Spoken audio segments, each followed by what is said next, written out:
Hey guys, Coach Bill Sandil coming to you from Chandler, Arizona. It's another work week. I know that we're busy doing our analysis, and for the next 10 minutes, I'll be your personal hitting coach.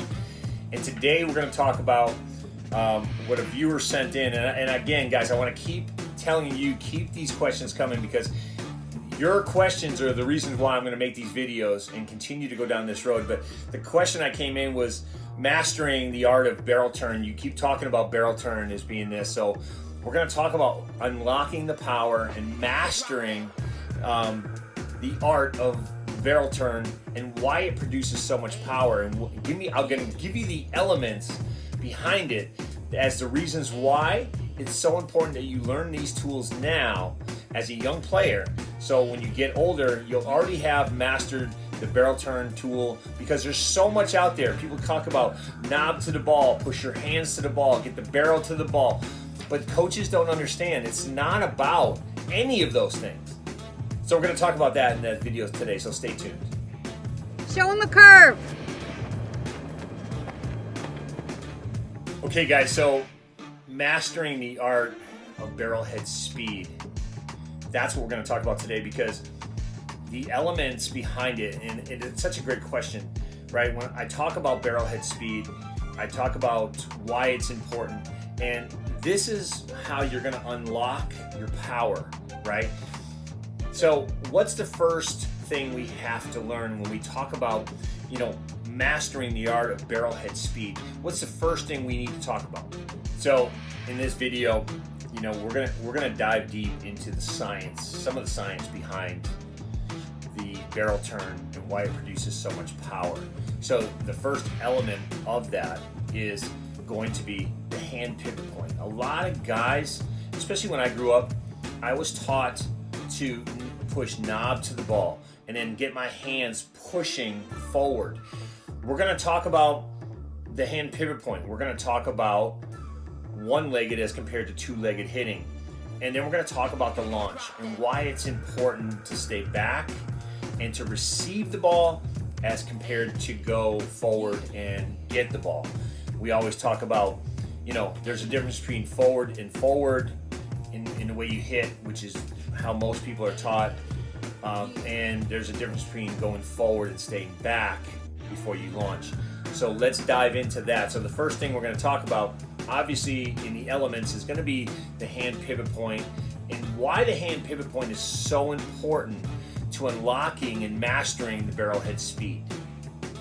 The rearward snap of the barrel will always be, forever in time, quicker than a forward push of the barrel. Okay guys, yes, it's a proven fact, okay, that when you can start the barrel rearward, like most great hitters do, by using this hand pivot point and snapping the barrel backwards, it's a proven fact. Even though guys try to dispel this myth online, A-Rod and a couple of guys, it's not. So I would tell young players, the first element, it has to be the hand pivot point. We have to learn how to get our hands moving in the right direction. We're trying to unlock this power and knowledge for years to come. And when I get guys into my academy and we start talking about the hand pivot point, we talk about what they want to do tomorrow. My coach wants me to hit more ground balls so I can use my speed. Speed is great, but wouldn't you want to put it in the gap so you can use that speed to get an extra base? So some of the analogies that these coaches are doing to their kids or young players just don't make any sense. But players, you got to take your career into your own hands and learn that this motion here will be forever in time quicker than pushing your hands to the ball, because it doesn't do anything to speed up the barrel, and that's what we're talking about, right? So that's the first element. We have to learn this hand pivot point, and then using the fact that our 90s are intact. So part of the hand pivot point is understanding your 90s and making sure that they stay intact and that you're not creating an arm bar, or a lot of guys talk about lead arm compression. That is not going to be a thing. All the great hitters do, they will lean out a little bit, but they will maintain some sort of 90 when they launch to the barrel to the ball. And that's the key. So that's element number one. So let's move on to element number two. Okay, so in element number two, we're going to talk about being one-legged as compared to being two-legged. A lot of guys don't understand what that means, right? When you launch the barrel and you work on your stride. We see a lot of young players striding out and all their weight is coming forward.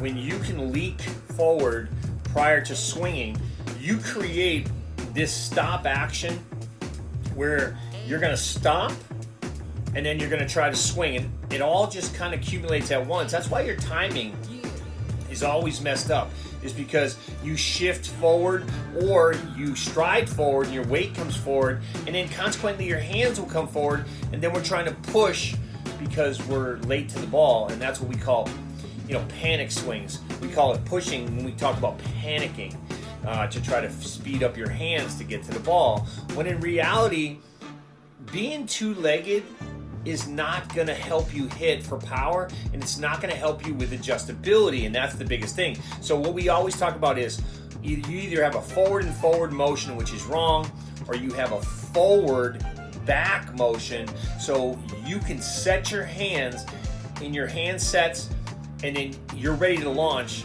based on what the pitch is doing, and you have adjustability. The biggest thing about staying back on the ball and setting your hands is that if somebody throws you a slider or curveball, which we know happens at the higher levels, you have adjustability. And that's all that means, that now you're not fooled. Now, because you're staying back, you can launch the barrel on time with power and really get to your connection point, and you're not going to be fooled on pitches. You have time to launch the barrel. We talk about being in your lag or delay. That's part of staying back, right? It is a huge part of the element number 2 when you talk about one-legged or two-legged hitting, because if I'm a leg kick guy, I got to make sure that I'm not just leg kicking and then coming forward and then trying to swing. That will not work for timing. So I have to get into my lag or delay, sort of what Aaron Judge says, and then once my hands are set, I'm able to swing from there. But if I'm back, I have adjustability, okay?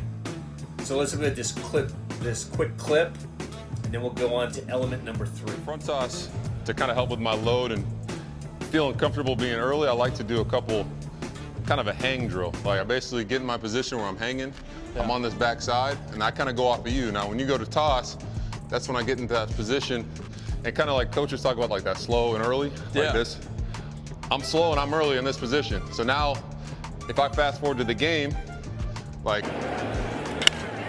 so Aaron Judge talks about lag or delay or hang.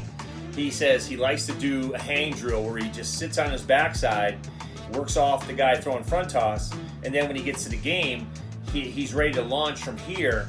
And that's what we were talking about, being one-legged or two-legged. He's definitely one-legged because he's on his backside. So when he strides out, he strides forward but stays back. He's able to launch his hands from there to make connections in the game, and he has all the time in the world.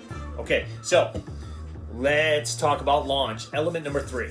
Okay, so we talk about launch. It kind of goes off what we were just saying. When we do a delay drill and we can set our hands, there's something we use in our training called hand sets. So when I get my barrel off my shoulders, and even if I scap load prior to me loading here, once I do this and I scap load and I stretch and I set, my hands are set. So at this point, I can launch the barrel at any time. I see a lot of kids doing this, and then they rotate their shoulders, and then they arm bar when they launch, and they push their hands out. And that's what we're talking about. Your hands weren't really set, your hands are still moving. Or I see a lot of this in young players. When they stride forward, their hands drop.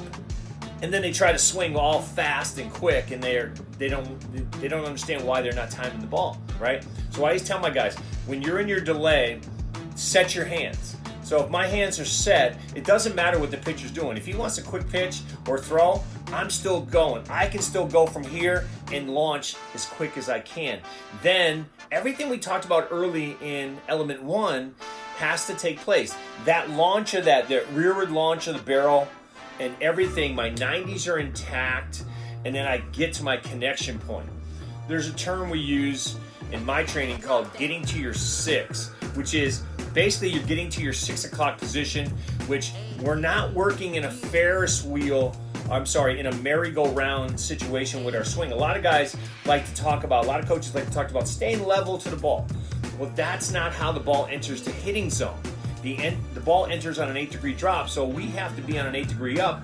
So we like to use what's called the Ferris wheel type of swing, where we have a good swing orbital. So once we launch the barrel, the connection, we use the term get to your 6 if it's middle down. That's getting the barrel head down. A lot of guys will chase low balls with their hands first and then try to push the barrel. We always say chase the ball with the barrel. And if you can understand getting the barrel to connection, then you understand that third element of launch, okay? Let's get to the fourth element, which is going to be the science, some of the science that we use behind the swing, and we're going to get to that right now, so stay tuned. A straight line is the quickest way to get from point A to point B. It's the shortest distance, but once you add gravity, a straight line is no longer the quickest way. It's the shortest, it's not the quickest. Those marbles on this line, you can see, and I'm just dropping these. This curve, dropping and using gravity early as opposed to fighting gravity the entire way, is going to be significantly faster to be able to get to contact. All right, guys, so lastly, we talk about the science of hitting, not real in depth, but just when gravity can help with a deep barrel turn. And this is a lot of things that people don't understand. You know, you got to be able to control the barrel when you launch, but let gravity take the barrel down and deep in your swing, and let it get down. Let the barrel work down to connection. Now, anything that's middle up and high fastball, you're not going to do that. You're not going to let the barrel drop behind you. All you're going to do is turn and use your hand pivot point. Go back to element number 1. But for element number 4, when we talk about the science of hitting, it's not faster to go from A to B in a straight line. Most times it is, but when you're talking about when you infuse gravity into your swing, that is why you unlock the power and the art of the deep barrel turn, and that's why gravity can take over and help and create a good whip behind you, and that's why gravity is important for your swing, and that's why the deep barrel turn is important for you to understand and master today. Okay, guys, hope that video helps. Keep those questions coming. Have yourself a great work week. I'll talk to you again soon. Spoken! It's party time! P-A-R-T. Why? Because I gotta!